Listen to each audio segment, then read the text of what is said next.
Frontline. There's talking behind comic scenes, behind the comic scenes. Mark, J, and Tim. It's the spin-off that has survived. There's no yawnings, find the meaning. Is it good, is it shite? G.I. Joe, Frontline on. Talking Joe, well, G.I. Joe, Frontline on. Talking Joe, G.I. Joe, Frontline on. Talking Joe, well, G.I. Joe, Frontline on. Talking Joe. So we're talking Frontline history repeating arc issues 11 to 14. This ran August 2003 to September 2003, 1 month, because it was shipping weekly. This was around the time of issues 20 to 21 closure in the main book. So we've got writer Brandon Jerwa, pencils Eddie Barrows, inks Corey Hampshire, colours Lynx Studio. So that's who Tim knows who to go for. Letters, Dreamer Design, and graphic design Mike Norton. Interesting graphic design actually on the inside front cover with sunglasses and passports and whatnot. Let's have a look at those things on the front of the books. They call them covers, I believe. Let's have a look at the covers in the gallery.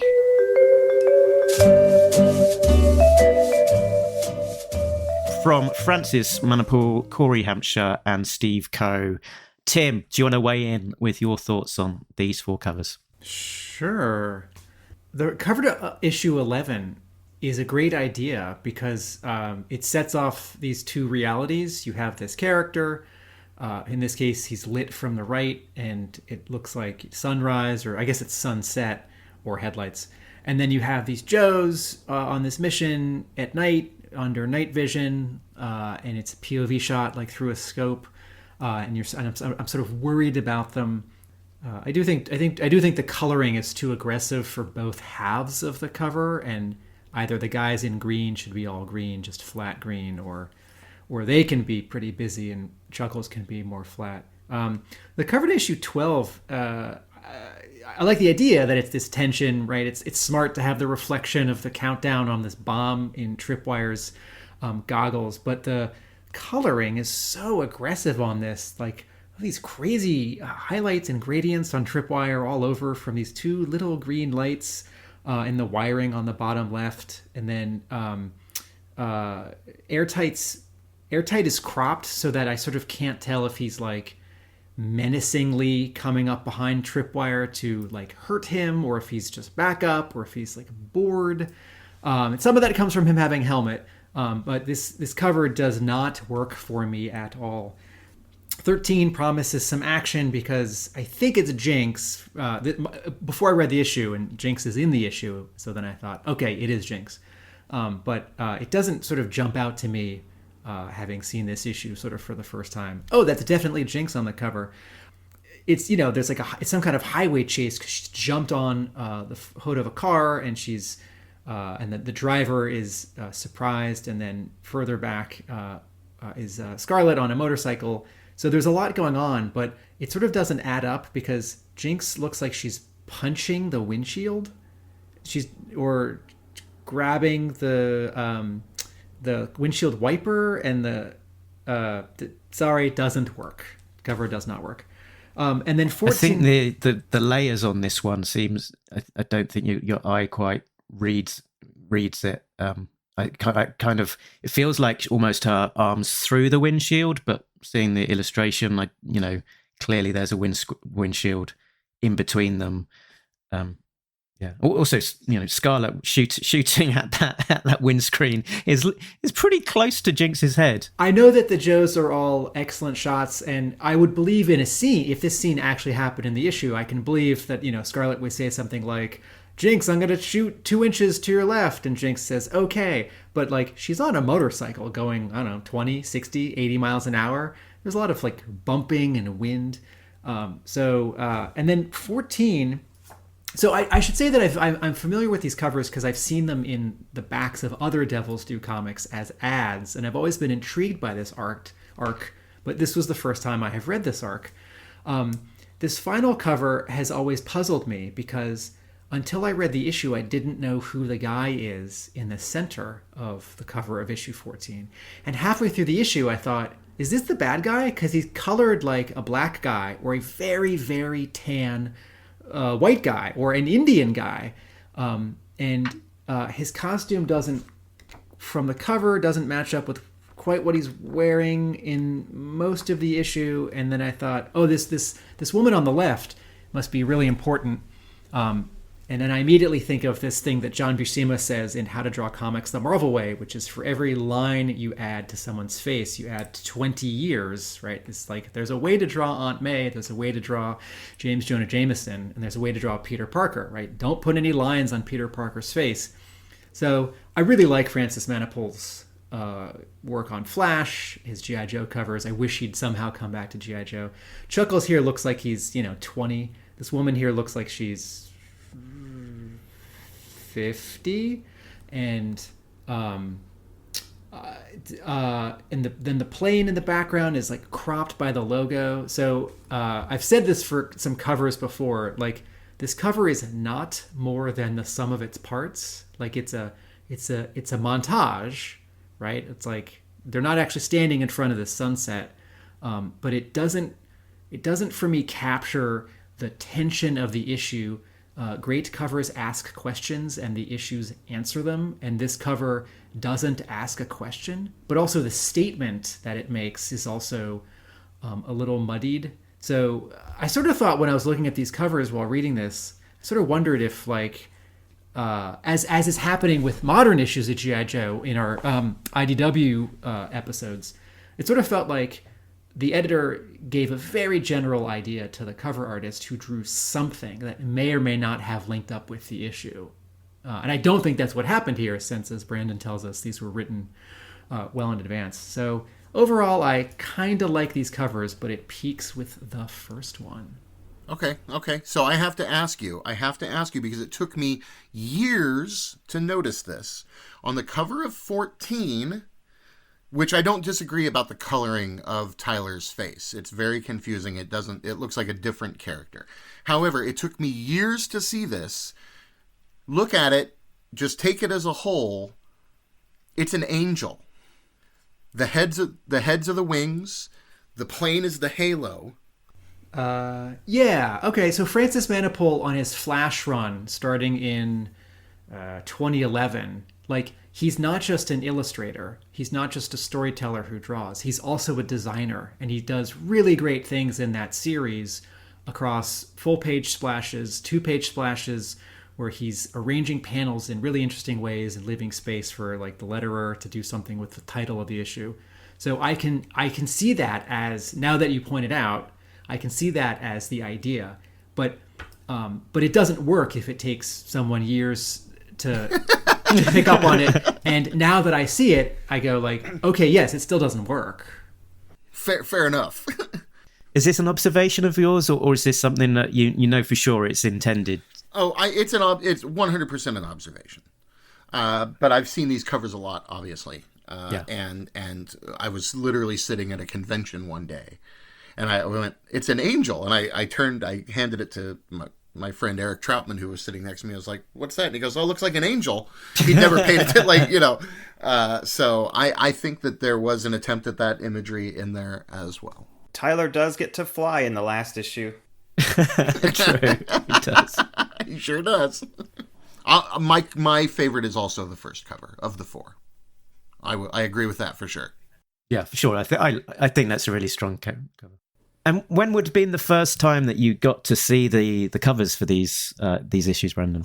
Oh, I think I got to see them pretty well in advance, a month or two maybe. Lord knows there were times that I didn't get to see any covers. And also, I would find later, as Devil's Due got really, really into variant covers, people would bring me a copy of a book, and they'd be like, "This is my favorite issue," and I'd have to look at what it was to figure out what it was, because I'd never seen that particular cover before. Oh, wow. It's great. It's very surprising, but sometimes people hand you something, you'll be like, "I don't know what the hell this is. I'm so sorry." Yeah. And what I like about this area generally is that the fact that for the most part, there is a single cover. The cover is the cover. And if we're looking at an issue, everyone's looking at the same cover and having the same memories about that cover and that issue.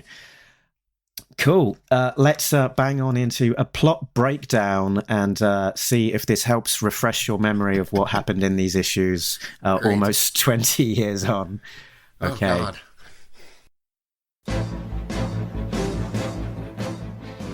Chuckles has been working 4 years undercover in extensive enterprises when a plane carrying the Death Angel virus is hijacked by Taylor Wingfield, and Cobra sends Chuckles to handle the transfer of the payment.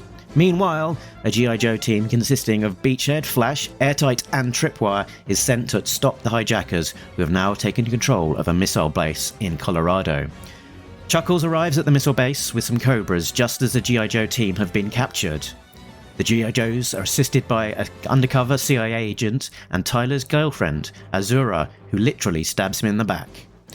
The Joes are able to disarm the missiles before they launch and capture several Cobras, along with Chuckles, who chooses to remain undercover. He doesn't stay undercover for long, as when he's in Blackwater Prison, the Joes fake his death and he escapes to a safe house. The Baroness and Xandar discover the ruse and capture Chuckles, who is given to Tyler Wingfield. Later, in Paris, Wingfield, with Chuckles aboard his plane, holds it ransom and demands $25 million, and his mother, Sherry Wingfield, to be brought to him in exchange for his hostages. Once Sherry and the money are brought to him by Flint and his team of Joes, the exchange happens and the plane takes off. Aboard the airplane, Sherry shoots her son. Crikey, try saying that 10 times. Sherry shoots her son, and they jump out of the plane with a parachute together. 2 weeks later, Hawk meets up with Chuckles, telling him that he has another assignment if he wants it. And Chuckles says he does. He just has to keep his promise to the girlfriend that he'd left behind. So art is by Eddie Barrows. And interestingly, he'd previously done some limited work in comics. He'd done 6 issues of a tie-in comic for the World Wrestling Federation on Stone Cold Steve Austin at Chaos Comics. Barrows felt that he needed more practice and took a hiatus from comics and would come back.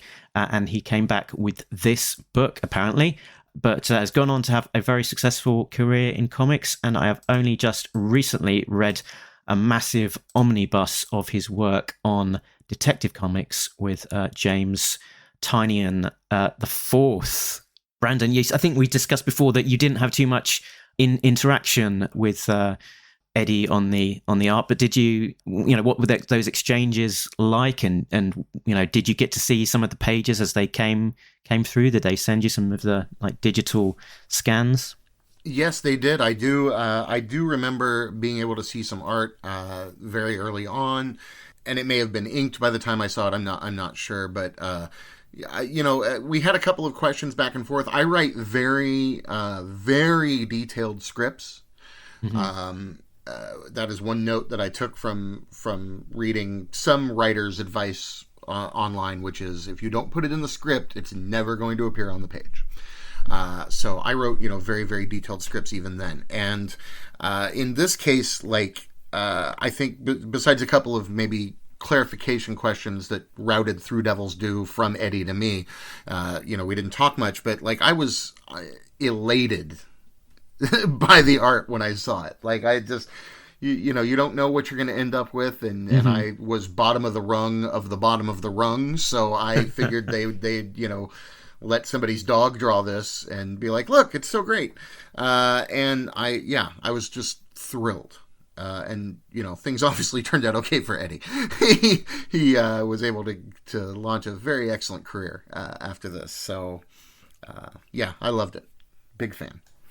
Yeah, it's I think generally strong work from someone so early in their career, and he also, it comes across that he's not sort of one to try and sort of take too many shortcuts.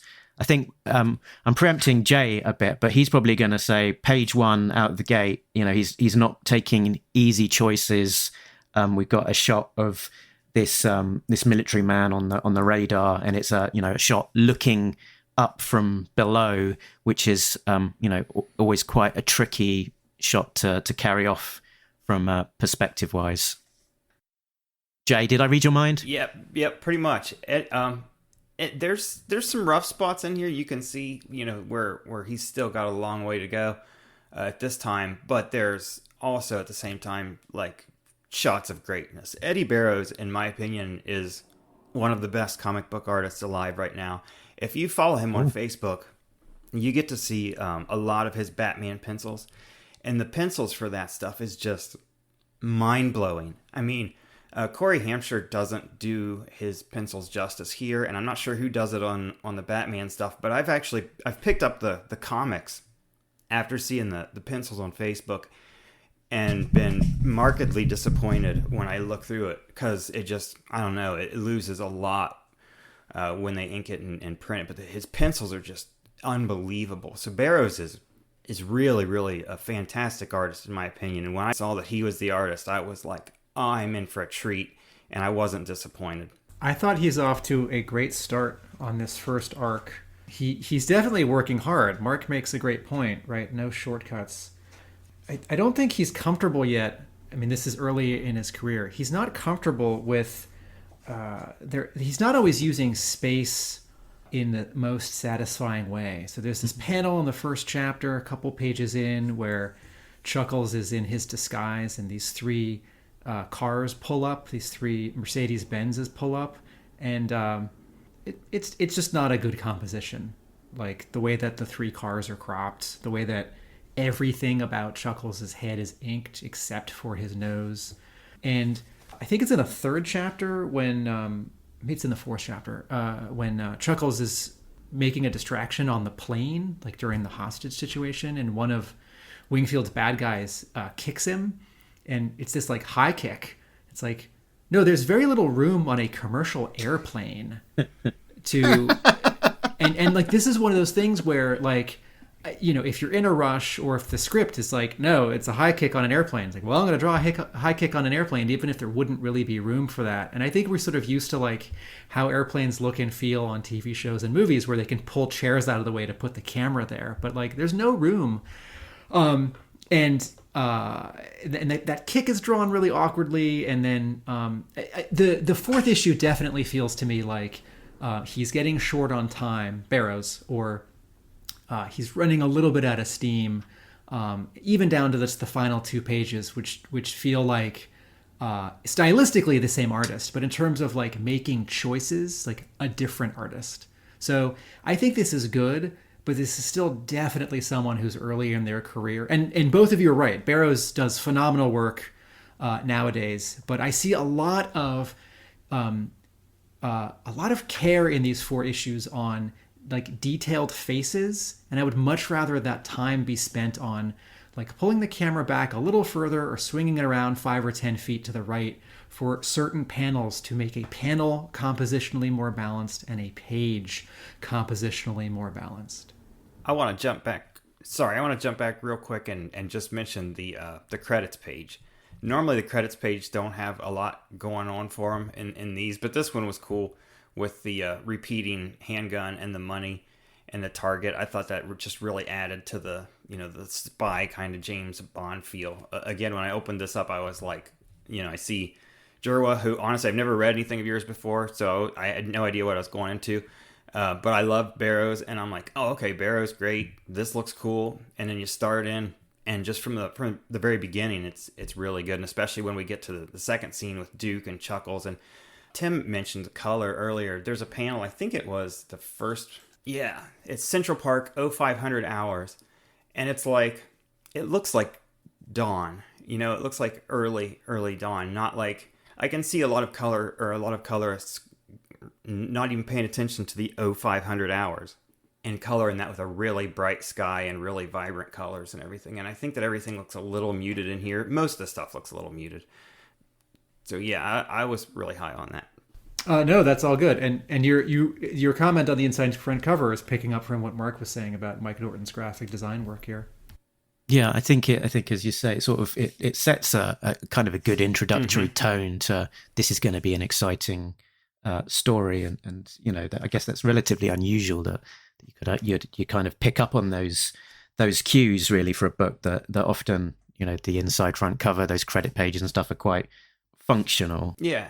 as a bookend, only one of these 4 issues has a letters page, and 3 of these issues just have 2 extra pages of ads.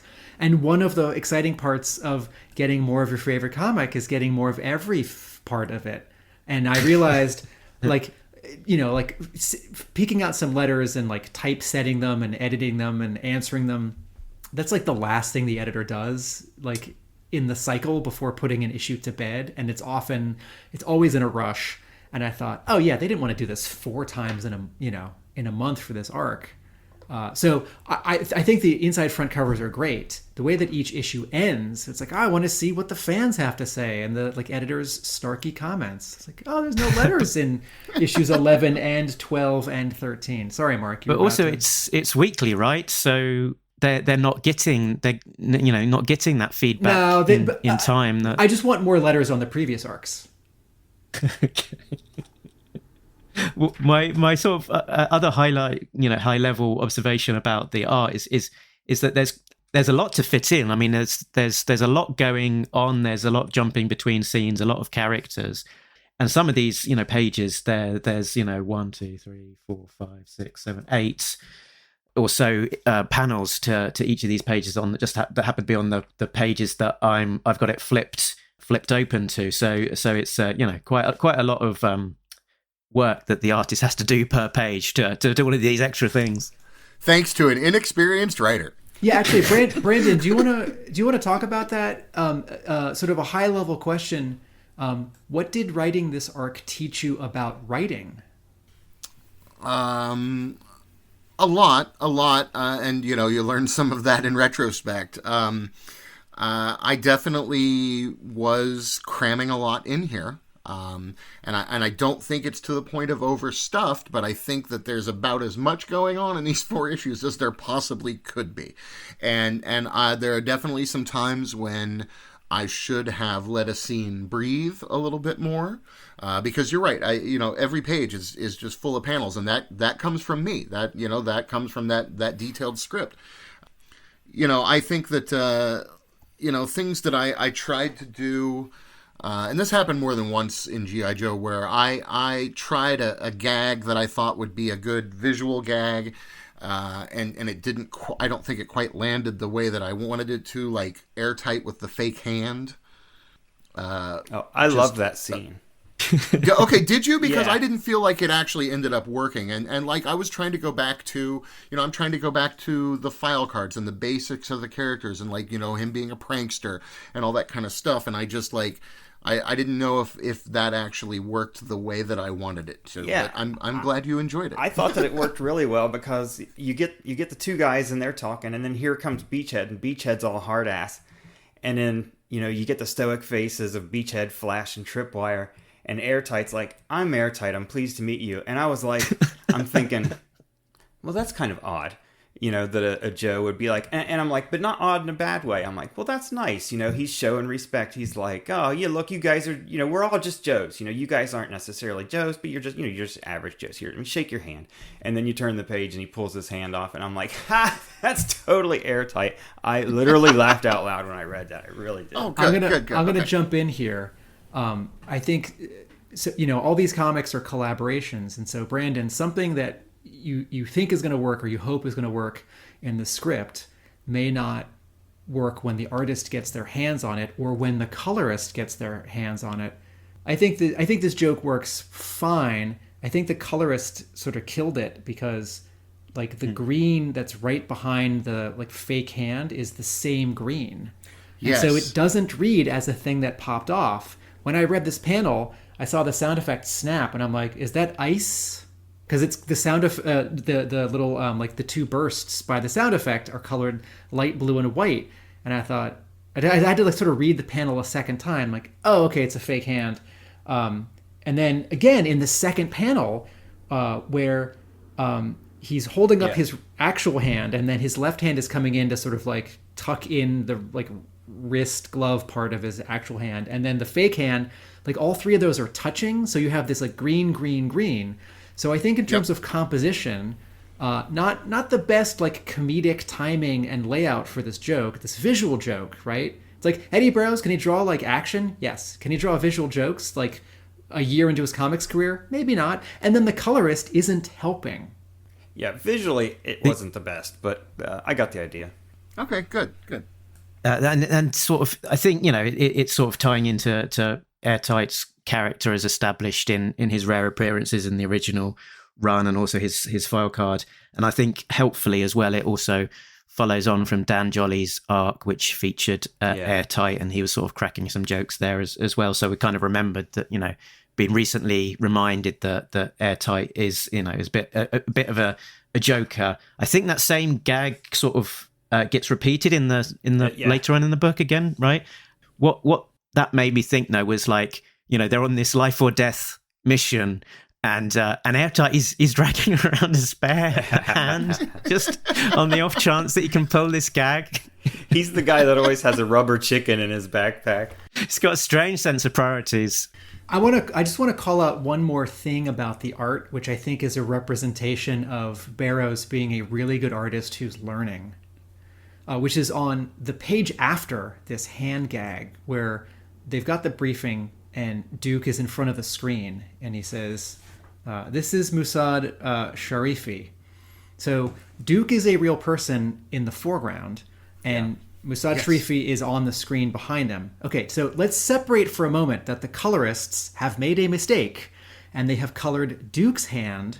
They've taken the black of Duke's hand and they've knocked it back to like a dark green so that Duke's hand actually looks like it's part of the image on the screen, that it belongs to the Doctor. All right, so that isn't helping. Bad colorist. But what's happening here is Barrows is choosing, just like the big panel on page 1 that Mark already mentioned, Barrows is choosing a difficult angle, right? Like an upshot of someone. And compositionally, it's really bold because we've got this dynamic angle and we're looking past Duke to see this important character on the screen behind him. But Barrows makes a choice here, which is that he shows us basically the exact same angle for Duke as Sharifi. They're both blonde, and they're both wearing sort of the same kind of shirt, right? It's not like Sharifi is in like a lab coat or a tuxedo or like a hazmat suit or like, right, I don't know, a feather boa, right?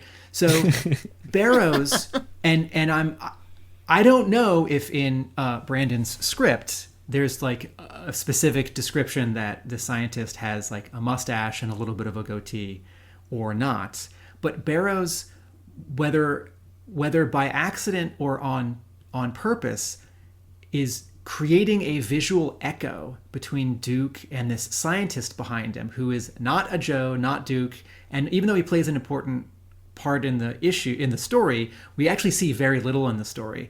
And so there's this small like confusion that I have when I see this panel, because instead of showing me the thing that makes this scientist the most different from Duke, his facial hair, Barrows puts Duke in the way of the facial hair and blocks it. And so, yes, obviously the guy on the screen is not Duke, but like when you look at this panel, right, the way that we read comics is we see the picture first, then we start to read the dialogue and then, or the wording, and then our eyes go back and forth and we like create the full meaning. So when I see this panel, I'm like, oh, I think Duke is like on a live feed on the screen behind himself, like you'd see a politician at a political rally. And then I read the 3 word balloons and I'm like, oh, okay, this is a scientist. And then I think, why does the scientist look so much like Duke? So Barrows does a lot of hard work in these 4 issues and is doing a very good job. But this panel is a representation to me of like every single thing about a comic is 1, difficult, and 2, a choice. Fair.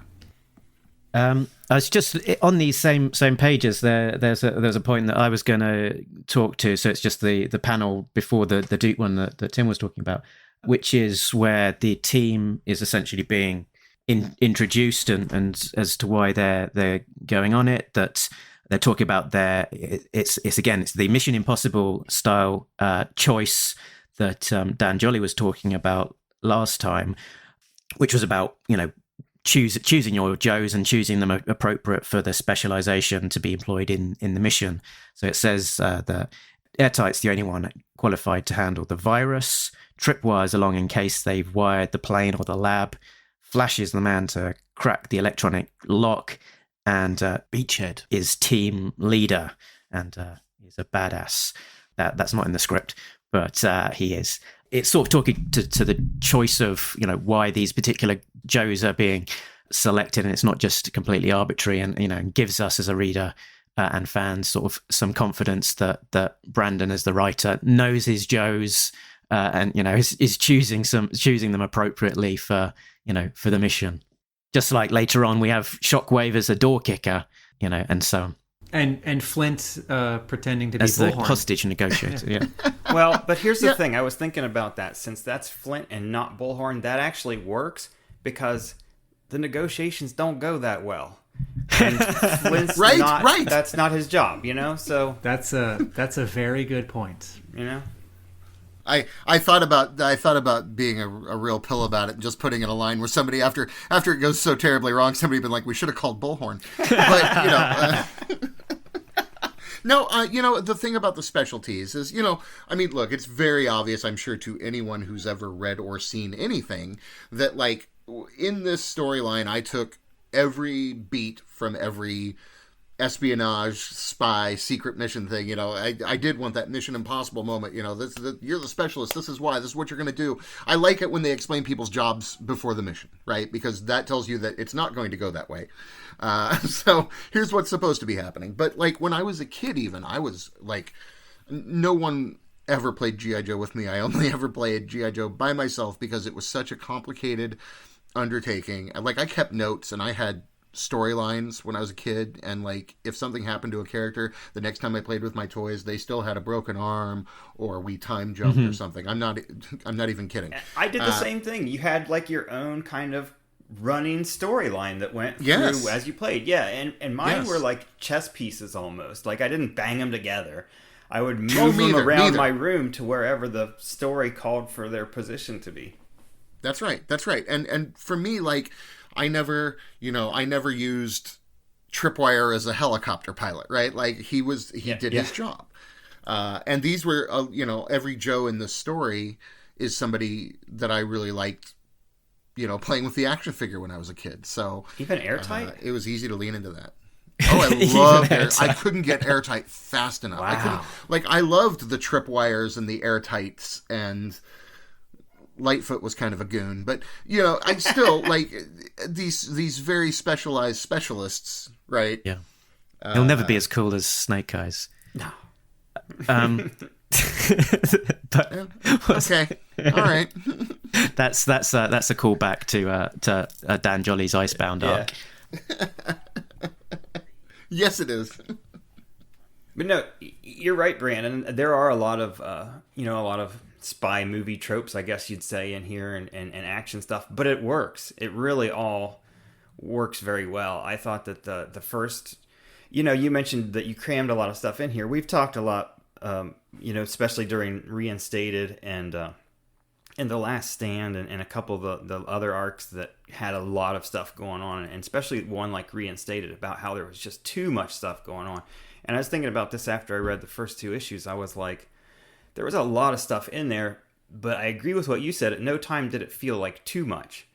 It was like there's a lot of story there that could have been, maybe it could have been stretched out to another couple issues or something. And I'm talking about the first part, but it really didn't need to be. It read really well the way that it was, and I didn't feel like there was too much stuff crammed in there. You had basically a tight cast, and I thought it flowed really well. Oh, well, thanks.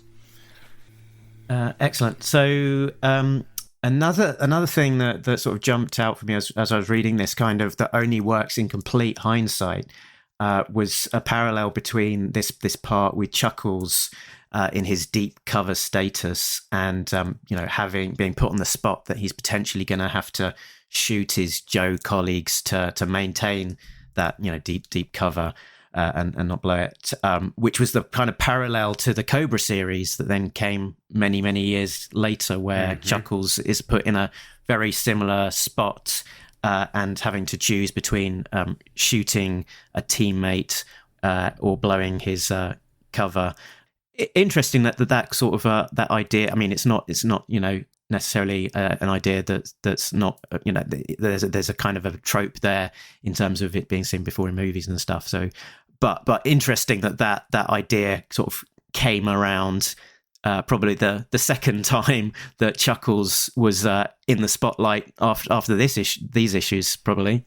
Yeah, no, I mean, it's the tropiest trope of all. It's the loyalty test, right? And if I remember correctly, and maybe I'm giving myself too much credit, but I think there's a scene earlier in this first issue where the others are marching through the snow, and somebody asks Beachhead, like, how far do we go to not blow his cover? Like, and Beachhead's like, if you have to put a bullet in a friend to save his life, then you shouldn't hesitate to do that. And I was trying to set up the very real concern that Chuckles might actually shoot one of them, right?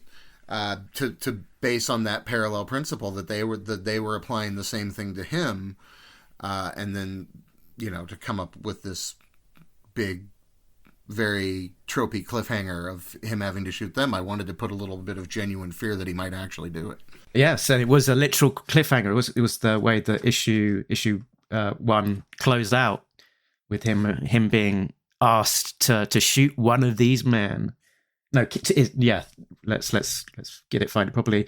Prove yourself, prove your loyalty to Cobra, and win your life back from me. All you have to do is kill one of these men. To be continued. That was to be continued. Yeah. Very, very good. Thanks, Mark. Dr. Claw. Very good, Mark. Good work. Yeah, I thought that worked really well, and it was fun when I was reading it because I've thought about this, this exact scenario that Mark mentioned with the Cobra, and reading that, I was always kind of like, wow, it reads really well, but part of me was always like, I feel like he should have found a way to get out of it. He could have. G.I. Joe would have found a way. So when I read this, I was like, what's going to happen? I'm like, here he's presented with basically the same scenario. I'm like, I know he doesn't do what what the guy wants him to do, or else I would have heard about that 10 years ago. But I still didn't know how I was going to get out. I forgot about the CIA guy, but I'm like, wow, what's going to happen here? And I thought, well, look at the two scenarios in the Cobra with Chuckles and Jinx. It's basically Chuckles and Jinx and two guards. Okay. And I always thought, dude, bang, bang, you can do it. You're a Joe. But here he's got all these guys surrounding him. I'm like, there's no way he's getting out of this. I'm like, how is he going to get out of this? So yeah, you had me on the cliffhanger. Oh, great. Always the goal. I'm not, by the way, affiliated with the Jerwa estate or getting any kind of payback or money from them, just in case anybody is curious. Mark has my PayPal info, though. Brandon, if you want to slip me a few bucks after the show. Oh, okay. All right. There's a little something extra in your check this week. Yeah, there you go. I was a little confused by the first page of the final chapter where Chuckles and this woman we haven't met before are having this heartfelt exchange, and I couldn't tell if it was played straight, like this is actually how they felt, or if this was a melodrama. And I thought, oh, is this like a movie or a TV show that like we're watching, or one of the Joes is watching, or is Chuckles having like a dream or a fantasy of sort of like what inspired him to become an undercover agent? Because we haven't met this woman yet, and I thought on this first page, I thought, oh, this must be the woman that's on the cover, who's got the blonde hair. Because on the cover, there's a blonde woman who's turned away from Chuckles, who's sad and crying. And on the first page, there's this blonde woman who's sad that Chuckles is leaving, and she's crying. And then I thought, why is she older on the cover? Because she has some lines on her face. And then it turns out that that is Wingfield's mom, and then Jessie, this love interest for Chuckles. So I appreciate the attempt to give some backstory to. Also, I should say, Barrows here is using a comics convention, which I do like, which is not always used, which is that flashback panels have rounded corners, whereas all present-day comics panels that are squares and rectangles have like right angle. They're squares and rectangles, right angle corners. But because these are all horizontal, they sort of look like TV screens. And I feel like, and later in the issue, there are, in fact, when the newscasters were talking about the hostage situation, they're more like traditionally like TV shaped screens, but the introduction of a character from Chuckles' past, right? It's like that makes the dialogue in the final page on the final like 3 panels, that makes that work. But for the larger story, it felt like it showed up out of nowhere. Because like nowhere, like, you know, when Chuckles is in jail, he's not like, I'm coming back to you, Jesse. And when Chuckles is like, Duke, man, Central Park at 5 a.m. sure is autumnal. I got to get out so I can go see Jesse. Yeah, no, totally fair. I don't disagree, actually. That is an aspect that I probably could have left out.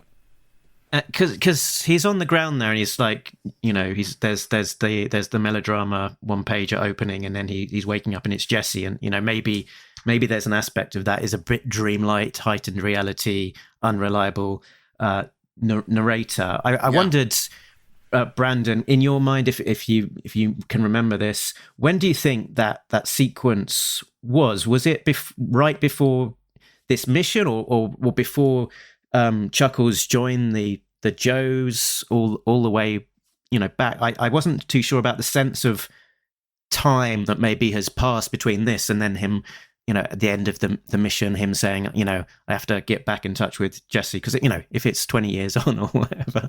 No, I think that I want to say that my intent, I suspect, was that it was prior to the going undercover in Extensive Enterprises, which I say is what, 2 years? 3 years? 4 years. 4 years? Yeah. So it's pre that. Uh-huh. I also, I don't know how much of this is a story thing or an art thing. I was a little distracted by Chuckles' changing hair in this story, and not Yes. not because he's undercover. That's like, okay, I think when he's jogging with Duke at the beginning of the story, I think the idea is he's wearing a wig. And then certainly when he like meets the Cobra agents to make the deal, and he's got the goatee and like the long hair sort of as a ponytail, it's like, okay, well, I don't know if that's a wig or if he's dyed his hair, but like it's brown now. But then when in the 3rd or 4th chapter, he's back to like short blonde hair or like slightly longer blonde hair, and I thought, wait, was he wearing a wig for the 6 weeks that he was in prison? Like, that's going to fall off and blow his cover. So I think this is me, like, digging a little too deeply into the very specifics of like, sort of physical logic in a story. You know, it's like, wait, would it take 3 hours to drive to New York or 3 hours and 15 minutes? And it's like, I don't actually his hair's think... different in the flashback, too. He's, like, almost every time we see him, and the covers look different. Yeah, so that's 4 years ago. Yeah. So so no, you're both right. That first page of chapter 4, it makes sense. This is a long time ago, and the covers, it is longer. And this is a character who there's something about the character of Chuckles where like all of G.I. Joe has never officially landed on the phenotype of this cover, because Larry Hama thinks of Chuckles as a really big guy, and I feel like Chuckles is actually like a U.S. Marshal, like the sort of inconspicuous guy that you see who's already boarded up an airplane. And you see like a guy who's just like trying to blend in, like reading a magazine on the first seat when you walk down the aisle of a plane. And like that guy's packing and he's there to stop terrorists if there's a terrorist on this plane. But then the joke of Chuckles, and this is like a Hasbro thing, is that he's wearing a Hawaiian shirt, right? It's like, wait, is he undercover? Or is he undercover and I'm a kid? And it's like, no, Gung Ho's going on an Arctic mission. Of course he's got like no coat. Or is it like, oh, well, in this one moment in story logic when we've like frozen Chuckles to make an action figure, it's like, well, he's in Hawaii or something. I feel like, and if you look at Russ Heath's model sheet for Chuckles for G.I. Joe the movie, he's really big, which makes sense. But like as a kid, I didn't understand why in that one scene where he's there in the movie, he's like the biggest of all of them. It's like, wait, and shouldn't like Beachhead be the biggest, or like Big Lob is like a basketball player? It's like, no, Chuckles is actually huge. But like over at Marvel Comics, sort of no one got the memo, and over at IDW, sort of no one got the memo. And like, look at Devil's Due, right? Like Francis Manapul's wonderful cover for issue 11, right? Like Chuckles just looks like a regular guy here, not particularly big or like very, very big. And so something about his like ever-changing hair and facial hair and hair color in the story like actually works in the like the long-term confusion of Chuckles' visual. Because it's like wait, is this Magnum PI, or is this Miami Vice, or is this something else, right? You know who he is? Right. He's Christian Bale. Totally changes for every role. Yeah, or maybe Gary Oldman. Yes, he's a John Hurt, and he disappears into each role. But I like, besides the sort of the nitpicking of like, wait, wouldn't his like wig have fallen off in the prison? I do think for sake of like a story that's got so much going on in terms of a lot of characters, a lot of scene changes, and a lot of like time jumps, I feel like if Chuckles had been a little, it's like, you know, when I see him the next scene and he's like got the brown goatee and the brown hair and he's meeting a Cobra guy, I had to stop for a moment. It's like, oh right, this is Chuckles. He's undercover. But I sort of almost feel like... I wasn't sure if that was him either. Okay, so all right, so I feel like, okay, so if the rules of G.I. Joe are that it's all a little silly and we're just going to meet them halfway because like Gung Ho doesn't have a shirt and he's going to, like, I don't even mean the Arctic, he's going to be in like Maine or like Montana where it's cold, then and like it's like or the G.I. Joe safe house 10 miles north of Slidell, Louisiana. Slidell, Louisiana, which is a very real place. Thank you. So if there's a ninja in G.I. Joe who can stop his heart to appear dead, right? Like I'm in my 40s and I'm still only like 90% sure that Larry Hama just invented that, and that's not actually a real thing that someone could do. I feel like all the time. I feel like in the sort of fun fantasy logic of G.I. Joe, it's like, okay, like Gung Ho's not going to wear a jacket even though he needs one. So Chuckles is going to be undercover, but like we should still know it's Chuckles. And it's like, no, like Zorana and the Baroness and like CoverGirl, like they can wear wigs. I kind of feel like it's like, no, you should always know it's Chuckles. And like he should kind of like, I don't think he should have his Hawaiian shirt in that scene where he meets the Cobra guys in the fancy cars. But I feel like he should have his blonde hair. So I'm like, Chuckles, that's Chuckles. That's definitely Chuckles. He should always be in the Hawaiian shirt. I think Chuckles should give his Hawaiian shirt to Gung Ho, who's so cold on these winter missions.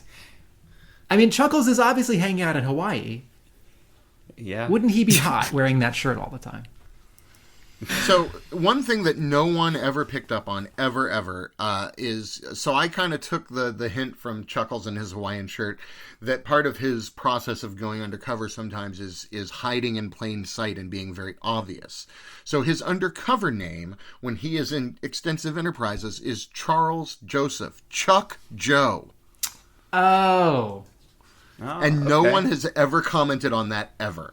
Well, instead of being stunned and embarrassed, I'm going to turn this around and say, Talking Joe listeners, how fortunate you are to hear this exciting reveal from the very source. I wanted to ask Brandon, can you tell us about Azure? Azure. Okay, so Wingfield's girlfriend, and so it's set up that she's going to betray him. Not much longer now, my love. And she says, no, not much longer at all. And then... Oh, when you say it like that, it sounds terrible. No, not much longer at all. That's how she replies. Not much longer at all. Not much longer at all. So... She'd be like Eeyore, like, not much longer now. Okay. All right, so I'm flipping through the second chapter, and she does betray him, and I feel like there's where I didn't write this down here, but all right, so she stabs him. What did you? Now you know how I've felt for the last 2 years, Tyler, pretending to love you as my stomach has turned my stomach from day one.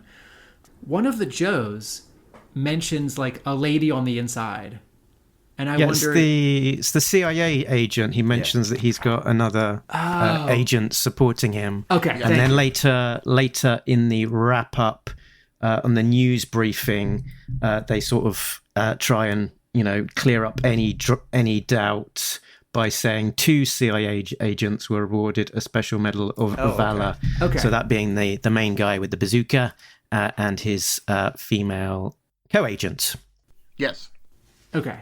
So, all right. So I wondered, it's like, wait, is this Lady J? And that's the dialogue being sort of cheeky so that I know that it's going to be Lady J. But I can now see I was not reading it carefully enough. So thank you, Mark.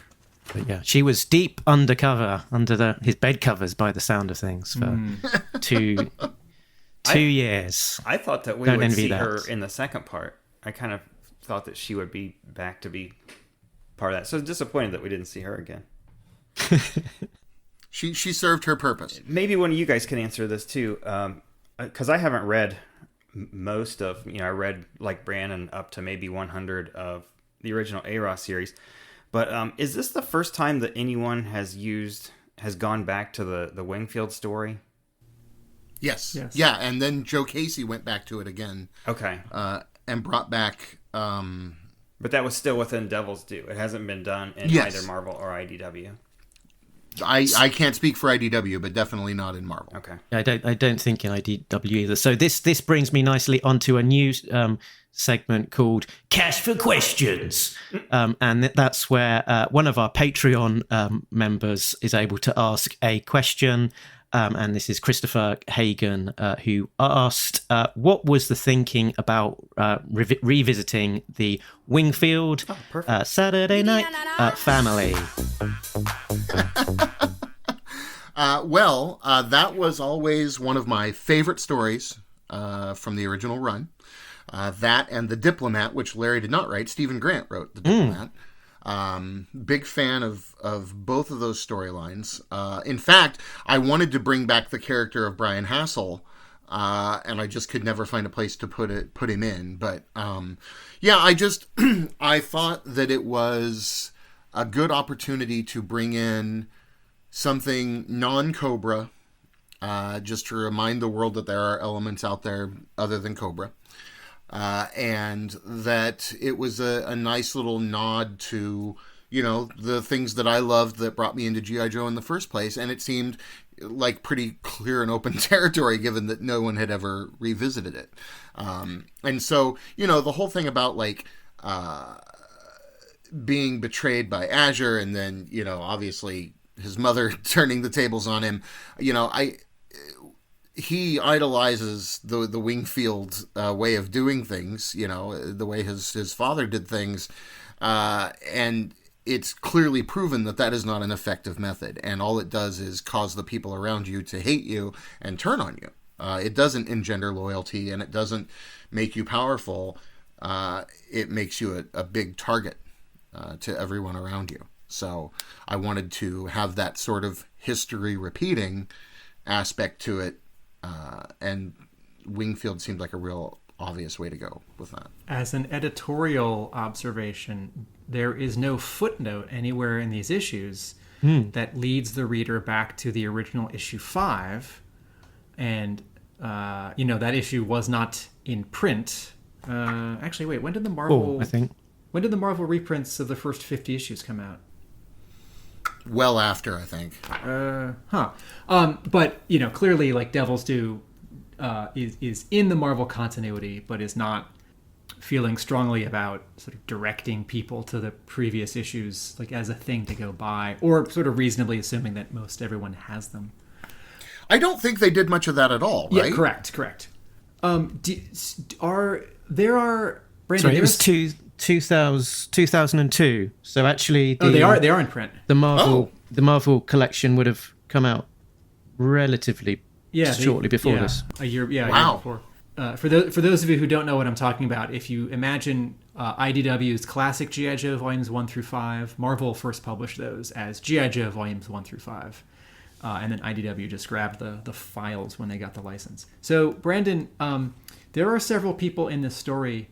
There are some characters that show up for a single panel where Eddie Barrows is clearly drawing a from photo reference, like a famous person, like in issue 13 and chapter 3, there's a panel with someone who's clearly Jennifer Gardner from the TV show Alias. Wait. That's one of my I Spies. Oh, all right. All right. Okay, Okay. yeah. Let me phrase this differently. I'll give that one back to you, Mark. Brandon, the CIA guy who makes contact with Chuckles. Yeah. He has a different facial type, hairstyle, and he has a little mustache. Whereas most of the characters that Eddie Barrows is drawing in this story are like, sort of like the Bruce Wayne, Clark Kent, just like square jaw action hero guys.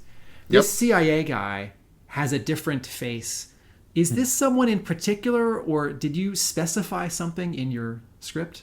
No, that is not a person that I offered any kind of reference for. There are multiple people who were friends of mine who are in this, the newscasters, and all of that, and we'll talk about that other scene that we're moving on from.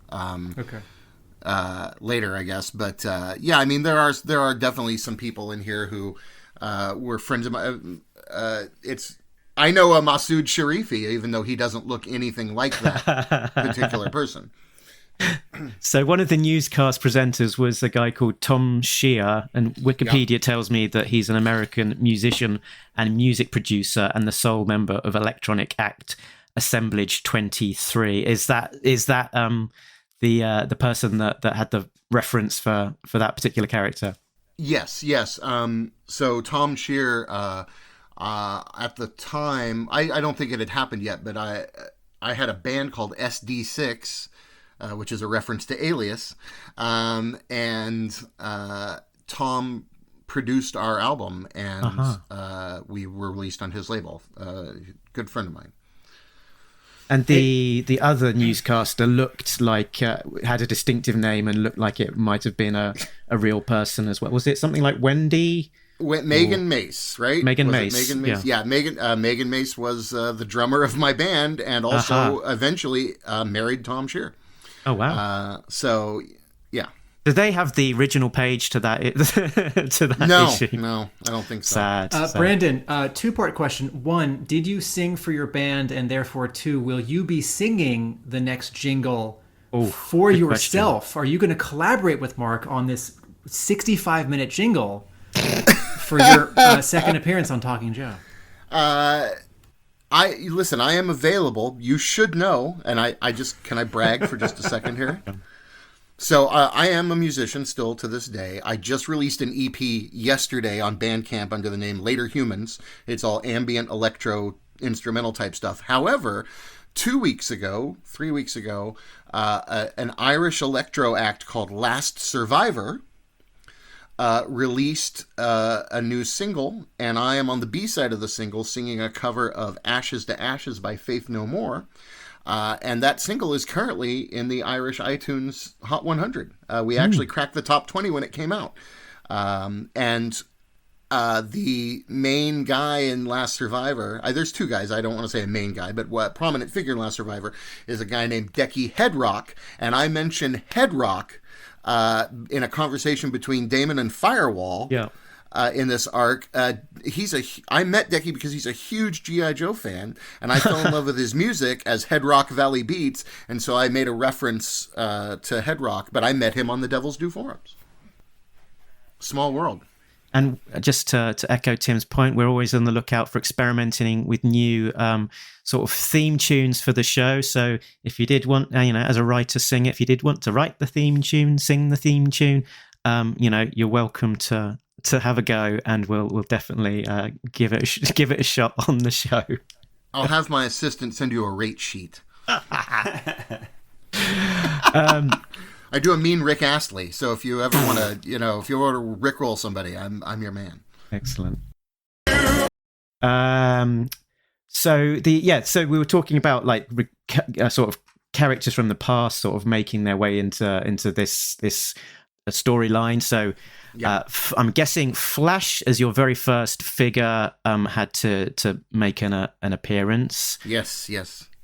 And Chuckles, what was it that captured your imagination for making Chuckles the lead character?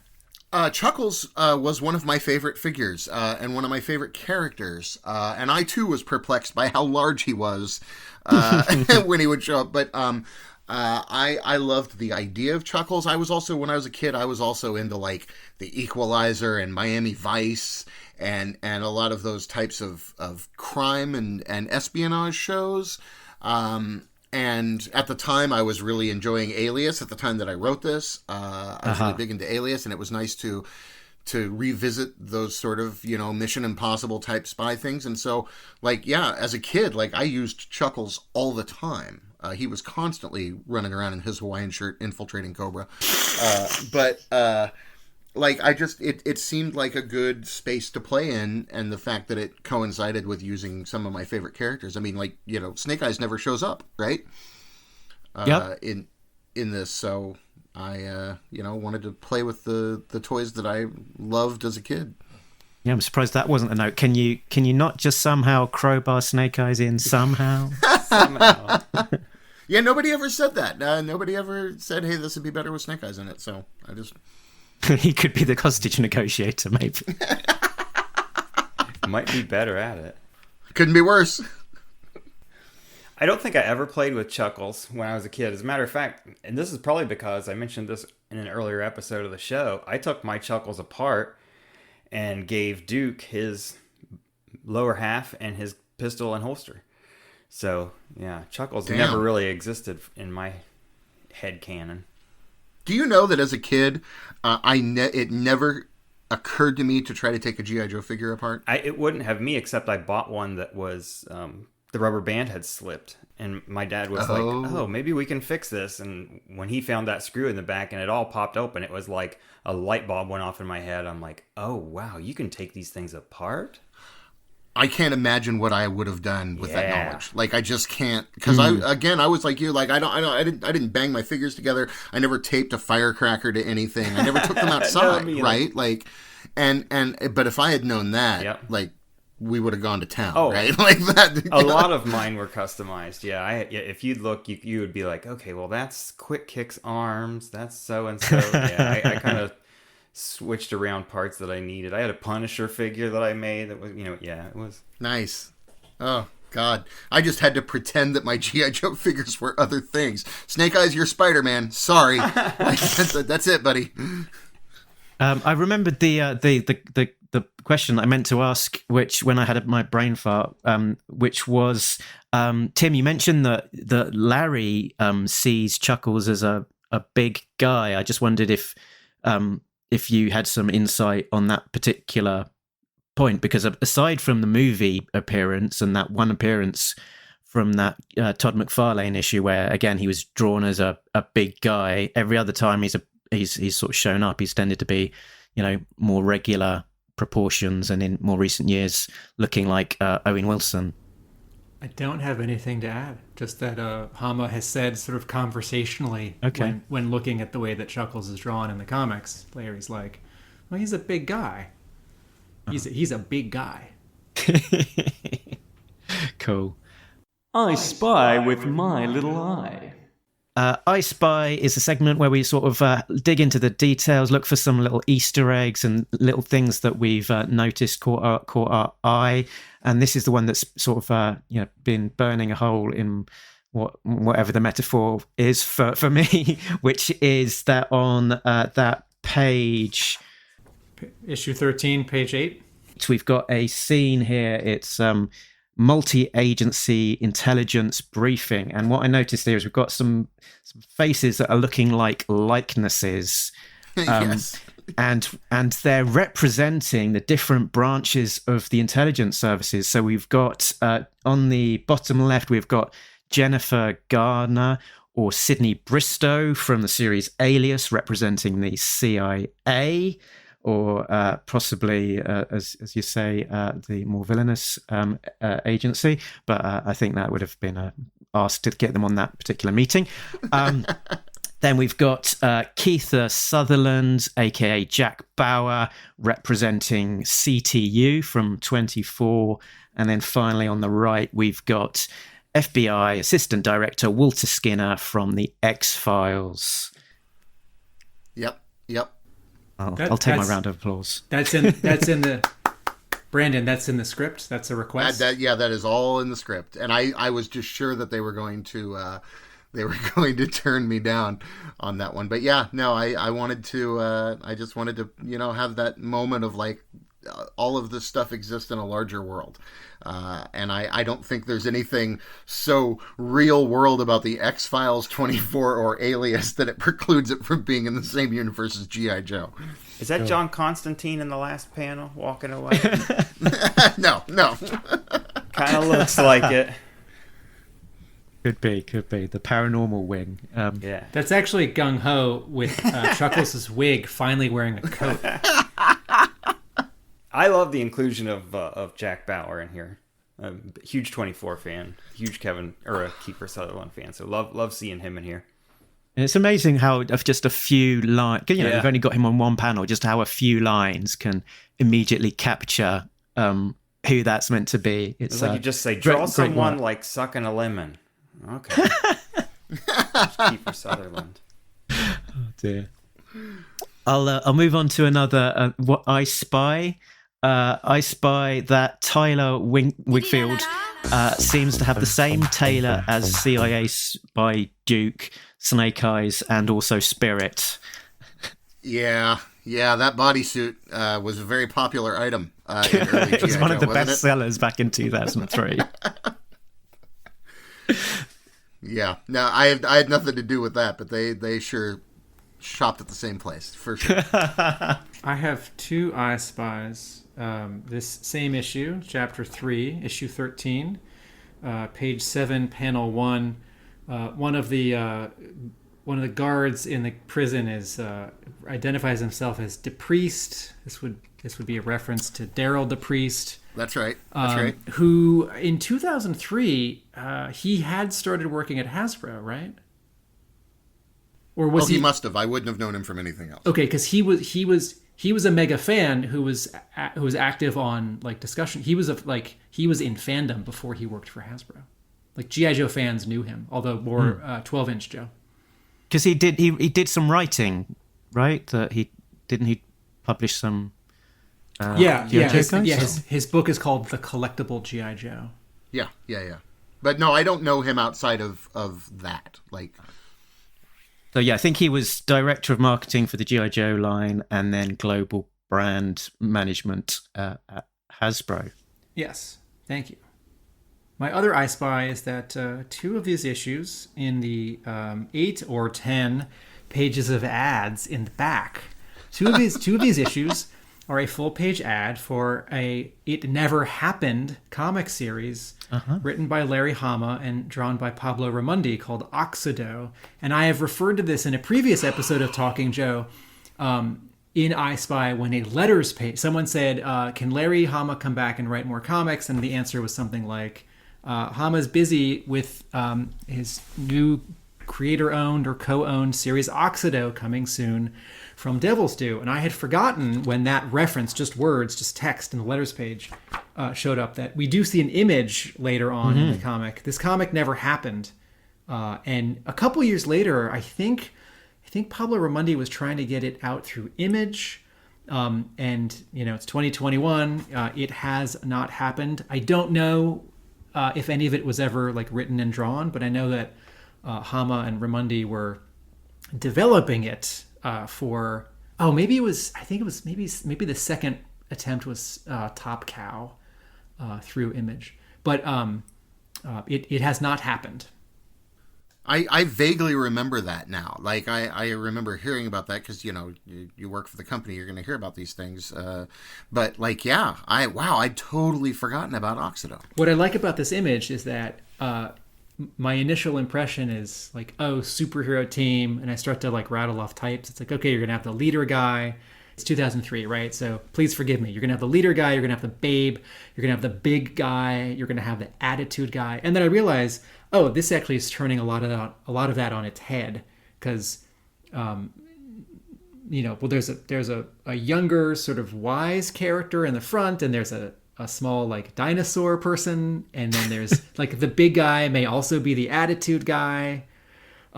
So I'm bummed that this never happened, whatever it was. My final I Spy, and I sort of had to kind of draw a line under too much of this, because there's a lot of peppering of characters that we've not seen too much of and all that kind of thing. But we get a mention at the very end to Glenda and Claymore following up leads in Brazil. Glenda was an exclusive figure that was available from G.I. Joe in Argentina by the Plastirima toy company, and Claymore was released in 1986 in the Toys R Us exclusive Special Mission Brazil boxed set. So deep cuts there on some G.I. Joe members. Yeah, Claymore, weirdly, I never had a Claymore figure. I was just obsessed with the character. And I ended up using Claymore quite a bit. And the Glenda reference was just, for the fun of it, I guess. Although I did end up referencing those characters again later, towards the end of the main run. But it's just a little throwaway tagline, not tagline, but a little throwaway line that just, again, spoke to the bigger universe, and I was glad that they let me keep it in. But Jay, was there anything that you'd picked up? The only I Spy I have really is just kind of an overall note. I notice, as someone with a luxurious full head of gray hair, there's an awful lot of follically challenged people in the G.I. Joe Devil's Due universe. And we've got Tyler now. And, that sounds snarky, but it's actually a legitimate point, because there were instances like in the beginning when I thought, is that Alexander Destro? I mean, we've just seen a lot of people that, are bald throughout these issues, and sometimes even a goon or two. And it's like, we had kind of like Tim Dikembe. said, with keeping the characters recognizable, instantly recognizable. When you throw somebody else in there, and when you've got an artist's kind of generic face that they use for everyone and no hair, it's just like, well, this is any number of bald guys in the book. Who could it be? This is why bad guys should always have scars. Yeah, or something. Who's that guy with that diagonal line on his face? That's Zaymot. They've all got scars. No, but they're all going to have different scars, right? Like, who's that guy with a Batman symbol on his forehead? It's like, oh, that's so and so. That's Batman. I have two error detecteds. Uh-oh. Error detected. Error detected. No prize incoming.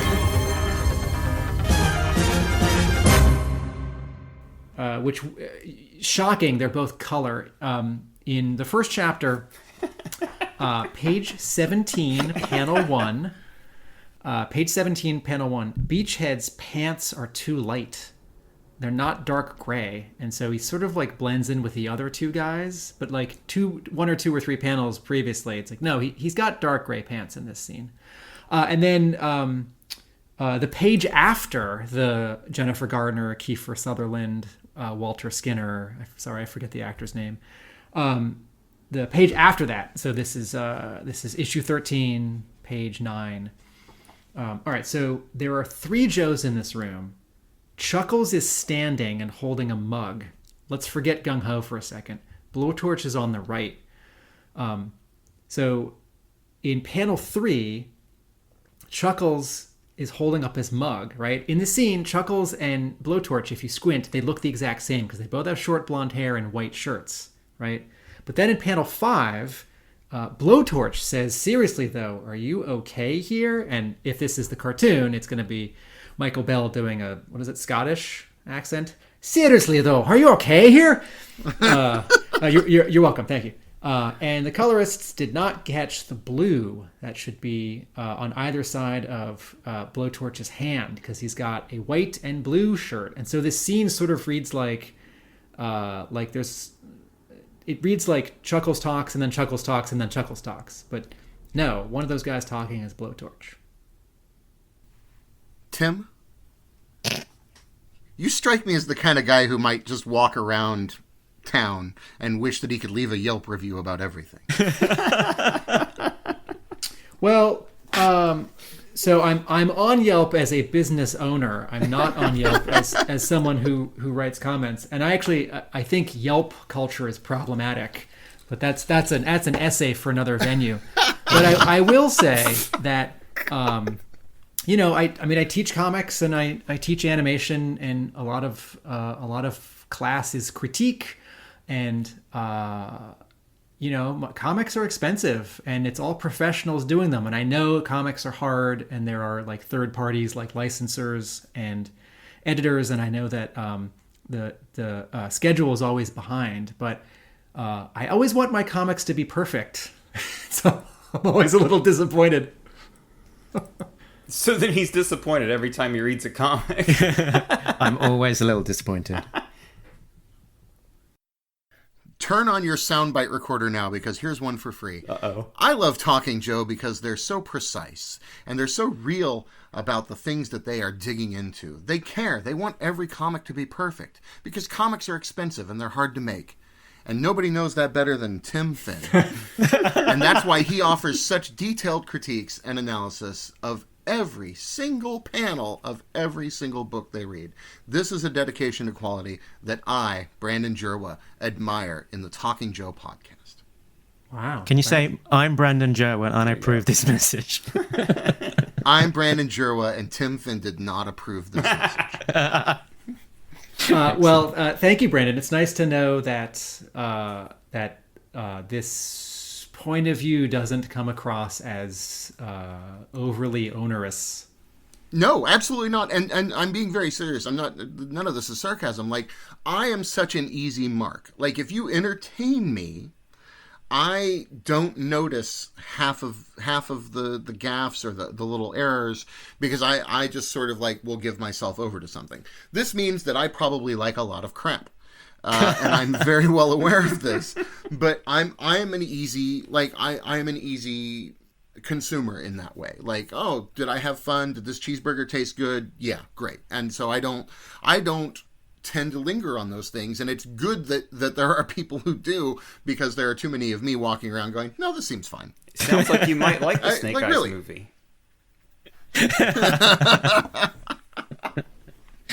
God. This 5 point, stars. This point of view where I'm not looking for mistakes, but I think I've wired myself to catch them. I'm looking for mistakes.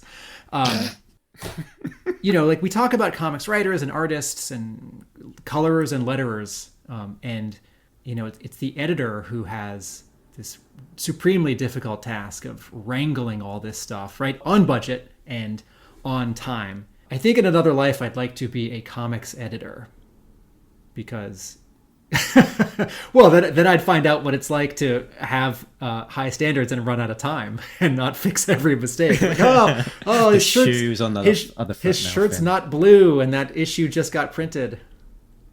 Chuckles is talking to himself in this scene for 2 panels.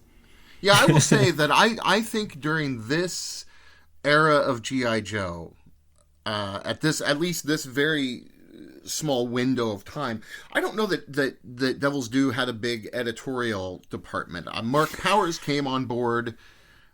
I don't remember exactly when, but he was definitely my editor, and then Mike O'Sullivan became my editor. But at the very beginning, I think that they were just kind of, and this is not a slam on them. I think this is a small company, but I think that they were largely sort of editing by committee. It gets passed around and everybody looks at it and does this make sense? I think Blaylock I don't know that he said this aloud when we spoke with him, but I gleaned this from his description of, one, as you say, how small the operation was, and two, as he said, how many hats he was wearing. So yeah. And these issues, right? Like, let's all look at the credits again. Writer, penciler, inker, colors, letters, graphic design, cover. There is no listed editor. So yeah. It's Blaylock and kind of everyone. Yeah, and I think that, they were lucky enough, and I'll include myself in this, but I think that with Frontline, they were definitely lucky enough to get writers who came in with an idea of what they wanted to do and executed it, fairly well. So the not having an editor probably wasn't as big an issue as it was once they had separate continuities and Reloaded and the main series and, all these miniseries.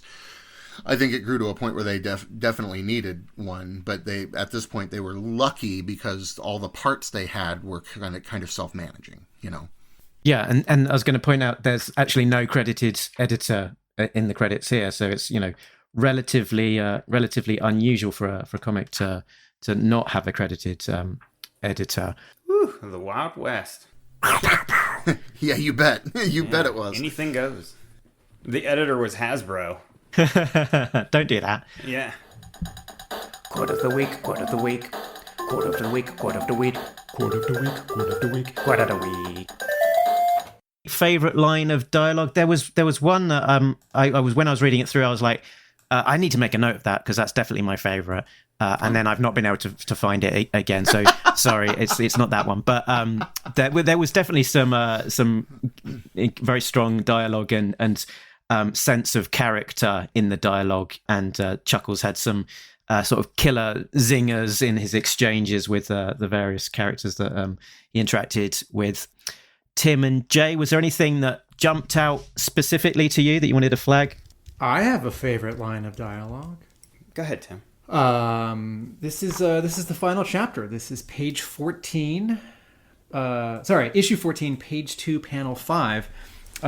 This is Xandar. Actually, when I read this, I thought it was Baroness saying it because both Baroness and Xandar are really far away. They're very small in the panel. But in looking more carefully right now, both word balloons aim at Xandar. So I will try my best Peter Cullen G.I. Joe the movie impression. I don't think I've been talking enough today. I've warmed up to do this low. Be careful patting yourself on the back, Wingfield. One of these days, you might just break your arm. That's such a cool line. That was it, Tim. That was the one that I spotted. Oh, there you go. You know what? Okay, it's divided over two word balloons, and when I read the first word balloon, I thought, this is Mark's favorite line. And then I started reading the second word balloon, and I thought, oh, this is my favorite line. That's a thing that my mom used to say to me. Or that my mom used to say, Wow. That was just a common phrase growing up. Can you do that line as your mom? No, I would never dare impersonate my mother. I don't know where I'd start. Is which character in the background in the story arc is drawn in her likeness? None. My parents don't appear until the Battlestar Galactica Zarek book, and they are Tom Zarek's parents. Wow, that was just a setup for a joke, but this is real. Yeah. Nice. All right. My favorite line of dialogue is the one that Brandon mentioned earlier, when the Joes are walking through the snow and they're talking about what to do. Do we shoot Chuckles? Do we kick his ass? And Beachhead says, Chuckles knew the risks when he took the job. I'm not saying to aim for his head, but if you have to put a bullet in a friend to save his life, I don't think you should hesitate to pull the trigger. I was like, hell yeah. I could just see somebody because earlier, and there were a couple times when, Brandon mentioned that he put these seeds in earlier. There was one other time, too, where they mentioned, how far do we go with Chuckles? And someone basically says, rough him up if you have to. So, yeah, he was definitely putting that idea in readers' heads early on that it could get ugly. So, speaking of planting seeds, Brandon, since the first page of the final chapter introduces Chuckles' long ago love interest, Jessie, and then we return to her on the final page of the whole arc, right? You said at the beginning of our interview you did not expect to ever write G.I. Joe or comics again. And yet you're planting this seed. It's like I get to this final page and I'm thinking Brandon Jerwa definitely thinks he's going to write more G.I. Joe comics and going to write Chuckles again. So what's up with that? No, I just, I didn't, I never intended to go back to that. It was just sort of it was just sort of like the opposite of James Bond starting the movie in a different mission. This is sort of like, this is Chuckles gets to go off and do this thing now, and what happens to him next is for someone else to decide. I think you get to kill him next. Yay! Oh, boo! Actually, maybe there's an 8-page Devils Do continuity story. You said, it's like check in with Jesse. You know, she's Right, sad right. about Chuckles 10 years on, visiting his grave. I like that. I like that a lot. I did intend, had things gone longer with the main series, I did intend to bring Chuckles back. Oh. Wow. But not Jesse. Listen, man. No. I asked that as a question, not as a dig. No. I had no intention of bringing her back. Okay. Can we explore that idea? How would Chuckles have come back? Because it's G.I. Joe, and I don't know. I don't remember. I had a way that, because he died like terribly, yeah, he got better. I was dead. Now I'm better. Okay, Yeah. that's fine. We can live with that. It worked for Duke. It worked for Duke. Yeah. As a ninja, he can slow his heartbeat so that he appears That's right. dead. That's As a Marine who doesn't wear a shirt, he can go on Arctic missions.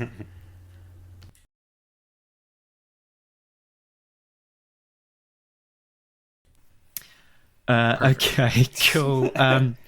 So, yes, the question I wanted to ask was that just at the end of that I Spy segment, Brandon, whether there's anything that you can remember that was worth calling out, which we've not mentioned to date. I don't think so. You caught my multi-agency scene, so I think that was, that was a thing. Chuckles is in Blackwater Prison, which is from the cartoon, and I think I used again with Wraith, maybe. But no, I don't. I think you've more or less, caught everything. It was just, it was a lot of fun, and again, never thought anything would ever come of it. So obviously, the whole experience ended up being pretty good for me in the long run. And I'm still very proud of it. One thing I will say, it's funny you're talking about the dialogue. Like, I do hear it now. I don't know why I felt like every line of dialogue should take 2 balloons and be super long. I definitely, as the years went on, I think I became a slightly more economical comic writer. But, those first few years, I'm like, I know every word, and I'm going to show you in this book. But people would also come to me and say, hey, this book took me 15 minutes to read, and I really appreciate that. And I always felt good about, offering a comic, because I would sit down and I'd read a comic and it would take 7 minutes, right? And that was taking my time with some things, and so I tried to cram as much stuff as I could into this and make it take a while. I have one question, which is also an I Spy. So we've talked about on this podcast how Hasbro was not forcing Devil's Due to include new product, but Blaylock was doing it a little bit as a sign of good faith. So Crosshair shows up here in the 3rd and 4th chapters of this story, right? Flint whispers, "What about the new guy? The name is Crosshair, sir, and I'm never far." And he's up in a tree with his sniper rifle. And then he shoots Wingfield in the hand in the final chapter.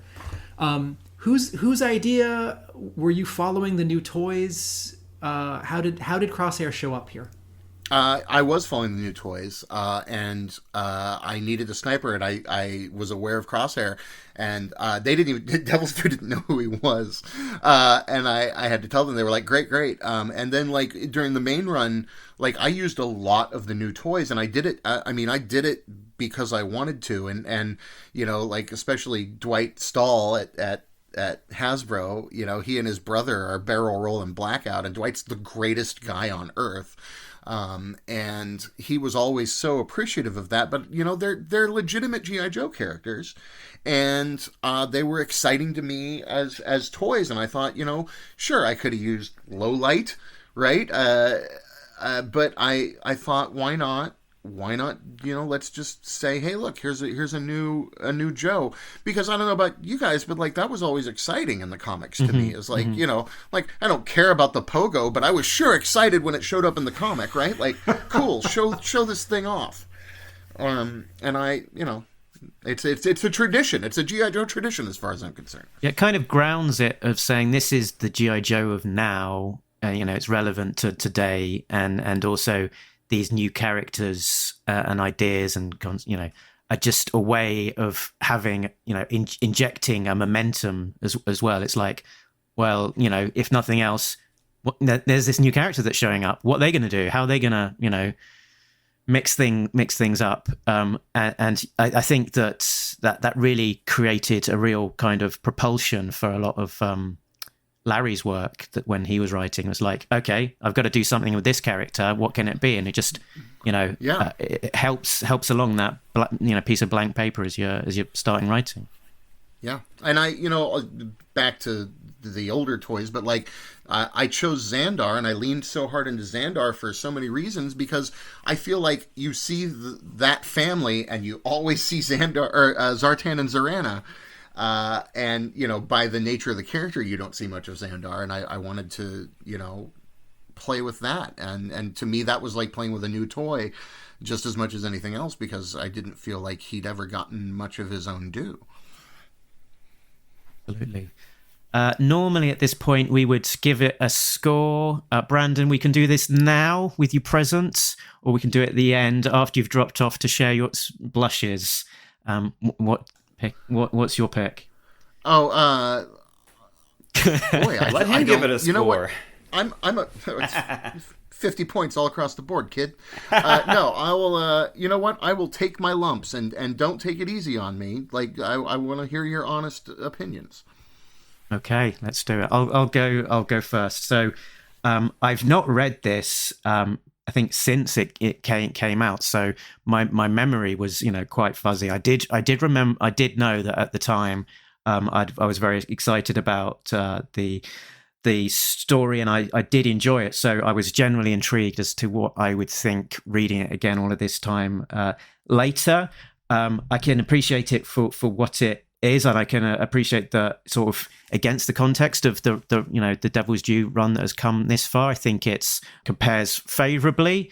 I think the story is good and exciting, and there's a lot of propulsion behind it, and the art is strong. I think there's kind of tells from both the writing and the art that it's a writer and an artist who are still relatively young in their career and learning. So there's it's not without some weaknesses. Some of the proportions of how some of the dimensions of the sense of space are laid out are sometimes a little bit wonky, but I'm never lost in the by those points.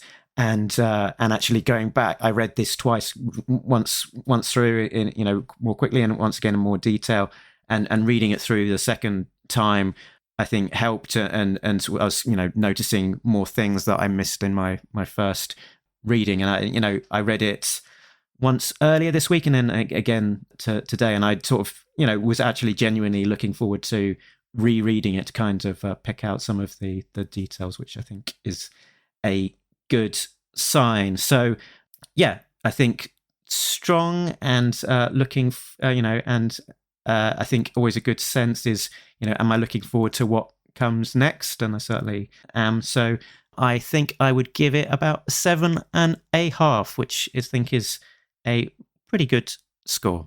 All right. I'm gonna give this a I don't like the color. There's a lot of hard work in the art, but and Mark makes a good point. The storytelling is all clear, except for like one or two panels where I didn't quite know what was going on. The storytelling is all good and the acting is all good, but this is still an artist who needs to balance a lot of aspects of drawing and storytelling. I think Brandon's observation at the beginning that it's not overstuffed, but it's at the maximum load. Mm-hmm. I think that's accurate, but I would take it back a step and say, though it's at the maximum load, it would be more effective with a little less. Mm-hmm. Though I love the explanation of how this 2-part story became a 4-part story, that there was such a sharp divide halfway through the story, and that the first 2 and the last 2 parts aren't better integrated, throws me off. So I'll give this a 6. give this a 6. And for context, Tim does always. It is difficult to get much beyond a 7 from Tim. What did you give Dan Jolly? I don't remember. I think it was a 6. It better be a 6. I think it was an 11. I think actually during the Blaylock interview, I said, "No, you chose wrong. Jolly should have taken over the book with 25." Oh. I think that's the number of points I gave to Icebound. Actually. Okay, I'm fine. I'm fine. Jay, your turn. I'll make you feel better, Brandon.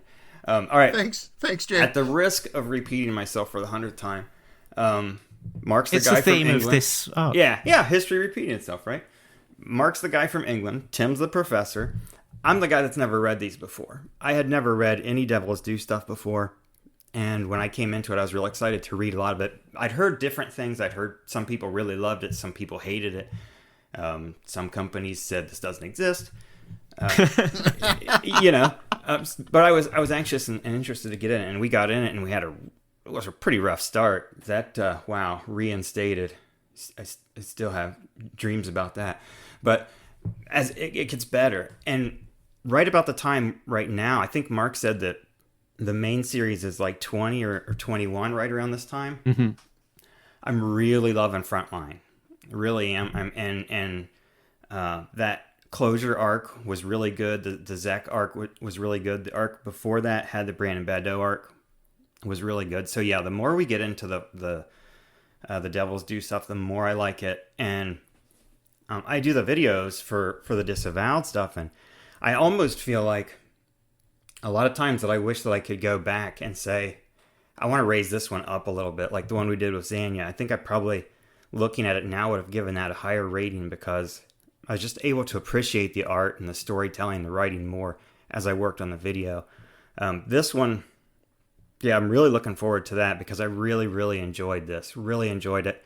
And if you're writing it for another 20 or so issues, then I'm all in. I'm there, and I'm excited. So you did a great job, especially as one of your earliest jobs. I can't say enough. Loved it.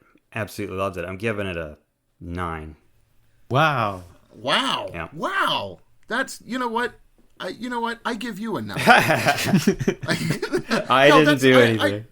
No, that's great. And I like as a reader who was reading the main series, as a reader, Frontline was super exciting to me. Like Dan's stuff and like you say, those arcs. Yeah, it's been great. I felt like it was that the whole thing was getting better by virtue of that. And I mean, there's so many great things in the Devil's Due run that I didn't do that I think were really great. And whatever happened out of whatever followed, with the whole run and Master and Apprentice and Snake Eyes and all that, like, for all the disavowing people like to do about this particular run of G.I. Joe, I'm proud to have been a part of it, and I'm proud that we had figures made of characters that we created, and we made an impact on this thing that we all loved, and that's part of our history. Whatever the ultimate fate of that ended up being, I got to contribute to something that is literally a part of the fabric of my existence, right? Yeah. And part of who I am. So whatever people think about it in the long run, that can never be taken away, and that is gold to me. And the fact that there are people like you who are sitting here still even bothering to read these books, much less take the time and care that you do to look at them in the way you do, I mean, like, that's extremely gratifying, and no sales figure can ever match people just caring and bothering to care about what you have done. So thank you. Excellent. And what I'd add to my little summary there as well is that I certainly do remember back in the day that enjoying your Frontline arc, and knowing that when you were announced as the ongoing new writer, that being very excited by that prospect, knowing that we were in with a pair of hands of someone that had already delivered a really good Joe story. And excited to think about where you might take the book next, and that's pretty much how I feel now as well. I'm really looking forward to digging in and with our reread from issue 26 and seeing where things pick up and where you take it. Well, great. Typer Viper forever, I guess. Now the truth comes out. I'm shocked. I can't tell you how shocked I am, because that's all correct. Now that I think about it, that's all correct, and it's totally out of my mind. I guess you could say it's history repeating. Yeah.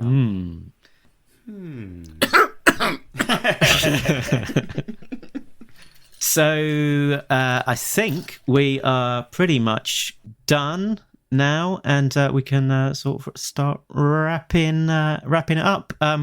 Brandon, it was a delight to have you on, and I'm sure we've spoken a long time, and I'm sure we could all keep on going for hours longer. Great chatting with you, and thanks for joining us and being so generous with your time, and hopefully you'll be back on the show before too very long to talk more, Joe, and more about your work on the Devil's Due series. What have you got that you would like to plug now, or tell us where people can find you, or what people should be picking up of yours, all of this kind of thing? It's your time now to do the hard sell for us and let people know all of that stuff. Okay. Right now, I guess the only thing I'm really plugging is music. So laterhumans.bandcamp.com. My first EP of instrumental electro sci-fi ambient techno music is up, and you can find me on Facebook because I'm your grandpa, and that's really about it. I'm working on a novel, but that's probably a year out, and I'm always doing stuff with games and that kind of stuff, so I stay busy. But yeah, music right now is the focus, but more writing is coming.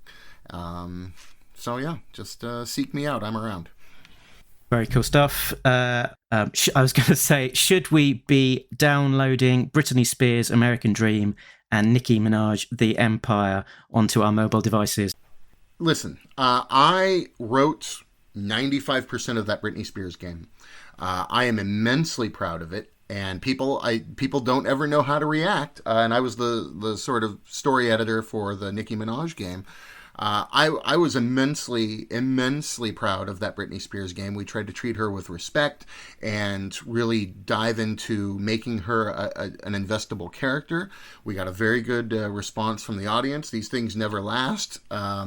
But if you can find Britney Spears' American Dream, please get in there and play it, because I think it's a lot of fun, and it is a very unusual thing that I did, but it actually helped build the career that I have now, working as a story editor and writer and narrative designer on mobile games, and doing Alexa stuff right now, and it ended up being very lucrative for me, but it's a thing I never thought I'd get into. But yeah, highly recommended. Wow, unusual indeed. And not intended to poke fun. Oh, no, absolutely. I know it's a weird thing. I'm very aware that for me, it seems like a G.I. Joe to Britney Spears. It makes all kinds of sense, right?